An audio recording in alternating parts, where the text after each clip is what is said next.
I'm always saying to my kids, you know, when you get older, and if you were lucky enough to write your autobiography, yeah, what would you say in it that drove you mad about me? And it's a really dangerous question, actually. but you asked the question, what can you handle the answer? Well, no. As I asked the question, I went, actually, don't tell me, because I'll just read the book. But I think we all think we are doing our best, and I think when you go through something like divorce, it's a hard time for all of you, but as parents as well, because the ones you want to protect are your kids. And I know when I was going through my divorce with Shane, we were very conscious of, you know, we never rowed in front of them. We were always, you know, friendly. They never saw me crying and all of that. And then I started to have counselling. And just because I was finding it hard to deal with, you know, on my own, I wasn't sleeping and stuff like that. And I went to have counselling, and she said, and how have you been with the children? And I said, no, it's absolutely fine. You know, I always say to them, you know, if you want to spend Christmas with your dad this year, that's fine. Or if you want to go this weekend and spend it with your dad, that's fine. So I'm making them know that, you know, it's all okay.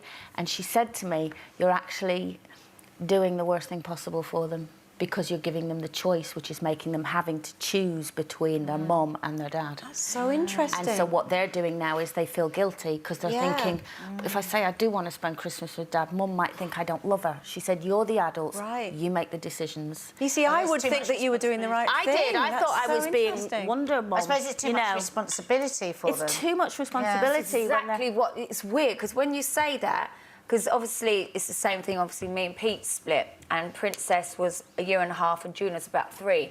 I resent the fact that they were taken from me, but at the same time, I want them to see their dad for the as well. access, you mean? So because it's like they're young, you know. Yeah. But you have to do these things, and it's to the point now, you know, as they get older, they start getting different hobbies and stuff.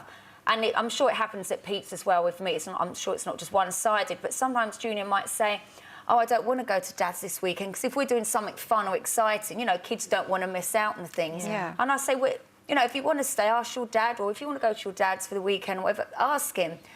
And you see his little face, and he'll say, oh, no, because Dad might think I don't want to be with him, and it's true when you say that. You think you put the guilt on them, really, because then then you don't realise you're trying to be be kind, and we sort of say, we're not asking, it's not about choosing, it's just whatever you want to do. Do you worry about that, though? That I worry about, because it's just woken it up in my head that you think you're doing right, because I want them to be happy wherever, and as they get older, they make more of a decision. It's funny though, isn't it? Because I think that's what we do. We probably, most of us, the things that our mum did, that she wouldn't, that we feel were wrong, she wouldn't have done on purpose. She'd have done it because she thought it was the right thing. And I'm sure we're all trying to correct the things our mums did that we didn't like. But guaranteed, we'll do a whole new set of things that they'll come to with us and say, oh, I hated that. The only you thing can't I protect hated, yourself. and it's stupid, it's nothing. All I can remember is Saturdays was my mum hoovering the house and then taking me to Wallace while she would try on clothes with my nan and go to British Home Stores for lunch. That was my Saturdays. I used to hate it because she used to take hours trying on clothes. But you know, if that's the worst thing that ever happened in your house, that's amazing. That's really good. But what's so interesting is, you know, we're coming at it from a divorced mum's point of view, and you worry so much that you're not giving your kids this idealised upbringing. But I had that with my parents on Saturday celebrated their 50th wedding anniversary, so happy wedding anniversary to my mum and dad. And it was amazing, and, you know, and it was a great night, and it was awesome. All the family came together, and everybody, we've all been texting each other afterwards saying, you know, what a brilliant example of marriage my parents have. But yet, at the same time, absolutely, they've done things that my sister and I go, oh, you know, this drives me mad, or I wish they hadn't done that, and this sort of thing.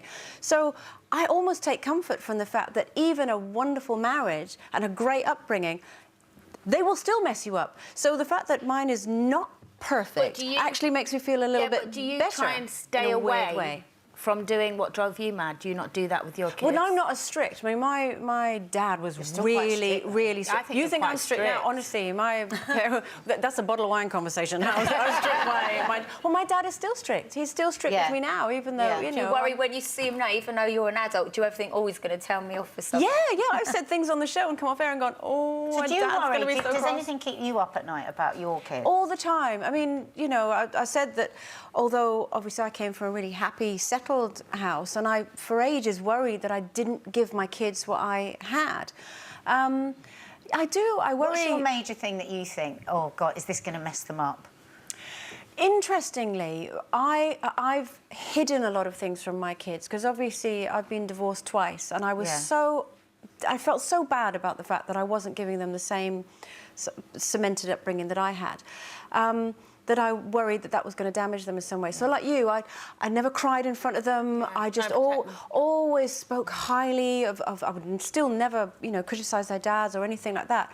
But I've realised as time's gone on that actually what I'm doing is not sort of showing them the real world, if you like, that I maybe have to show them that mums cry sometimes. Well, and I get also upset. what you're teaching them is confusion, because they're thinking, well, if it was all so good and you got on so well and my dad's so great, why the hell have you split up? Exactly, and I didn't think of it that way. For more Loose Women action, click here. And I'd subscribe if I were you. It's totally free, and it means you'll be kept up to date with new videos and exclusive YouTube content.